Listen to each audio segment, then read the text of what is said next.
Hey guys, welcome back to another video. Today I'm going to be going over my bold predictions that I made before the start of the season, just over a month ago. I know we're only 10 games in, but I think this is something I want to keep doing every here and there during the season, just to see how the team's doing in perspective compared to the bold predictions that I originally made. Now, just keep in mind, bold predictions are supposed to be out of this world. When I made them, I was like, you know what, these aren't going to happen. Whatever, let's just make them, right? But as you'll notice, some of these may have seemed crazy a month ago, but somehow seem very fair now. Again, it's only 10 games in, everything could change, there's still 72 left. But for now, this is what the bold predictions are, and let's see how they're doing. Alright, so the first bold prediction that I had made in this video was that Cole Caulfield was going to finish top 15 in scoring with exactly 41 goals. Now, I don't know about the exact total. I don't know about top 15. But man, after he only put up 23 goals last year, people thought, okay, he'll hit 30 this year. Maybe 35. And he's doing just fine right now. He's at 7 goals in 10 games. And 41, to be specific, seems very attainable now. It does not seem like a bold prediction. It just seems like, you know what? If he keeps going, he's going to hit 40, no question. In fact, he's on pace for 57 goals right now. So if he keeps up this pace almost at all, it's almost certain he's going to hit the 40 mark, and hopefully that specific 41 mark too. Now, moving on for my second hot take, I had Kirby Dach hitting 50 points this season. And, it was a hot take. It was a bold prediction because Kirby Dach has not had a season more than 26 points. And that's while playing with teammates like Patrick Kane sometimes, Jonathan Toews, players that have no problem putting up points. So yeah, putting up 50 points in this season, especially the first season in Montreal, especially on a team that just finished last, I thought it was a bold prediction. And look at him now. He's technically on pace for 49 points since he's at 6 points in the first 10 games.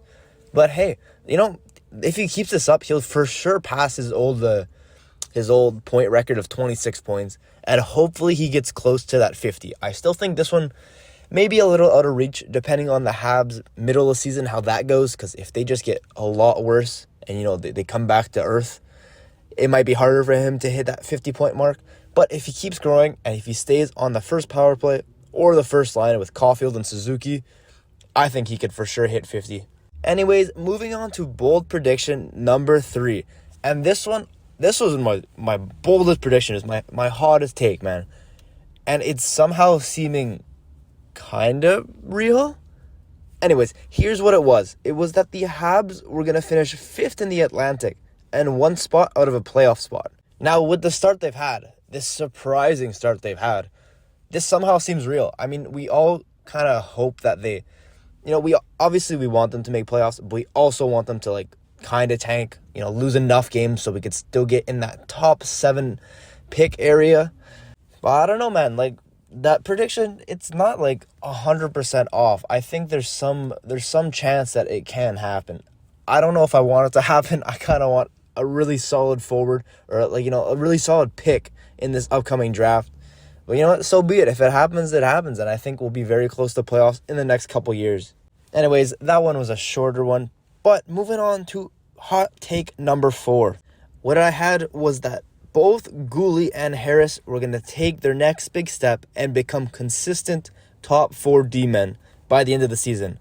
And you know what? I think I hit the nail on this one. I think this one I hit right on. This was well before that we knew about Edmondson being out. This was well before we knew Matheson was going to be out. I didn't even know that Barron wasn't going to make the team. We knew nothing. We didn't know Jack was going to make the team. We had no clue what was going to happen at this point. This was September 12th or September 15th when I made this. And so far, it's looking pretty good. I think this is no longer a bold prediction. I think if it doesn't happen, it's more of a bold prediction that it doesn't happen. But yeah, Guhle has been playing top minutes with Savard. His underlying numbers aren't amazing, but that is literally due to being against superstars night in and night out. That's what you do when you're playing first minutes. And then Harris has been our most underrated defenseman this whole season so far. He's just literally one of our best defensemen. And a lot of people don't give him enough credit. Like, he does everything right. He skates up the puck so effortlessly. He makes very good stick checks. He makes very good outlet passes. He just doesn't make very many mistakes, and everything he does is so smooth.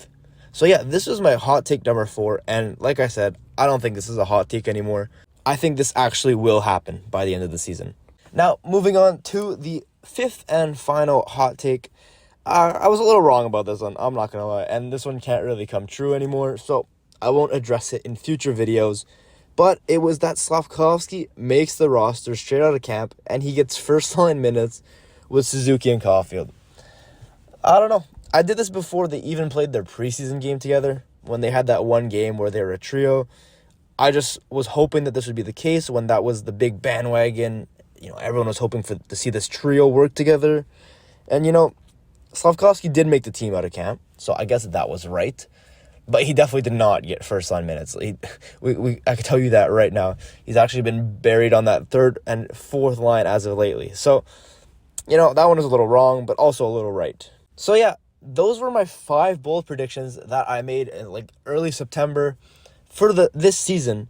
And so far, they are no longer really looking bold. They're kind of just looking like, okay, it might happen.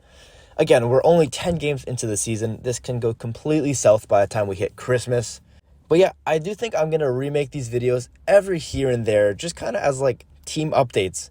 See how all these little aspects are doing, how they're growing or how they're getting worse during the season. I think it'd be a good idea. Anyways, guys, if you did enjoy this video, don't be afraid to like, comment, and subscribe. We did just hit 500 subscribers, so thank you all very much. And my next goal is for us to hit 1,000 by Christmas. I think we could do it. So yeah, if you're new here and you did enjoy, don't be afraid to subscribe. And with that being said, I'll see you guys all next time. Take care.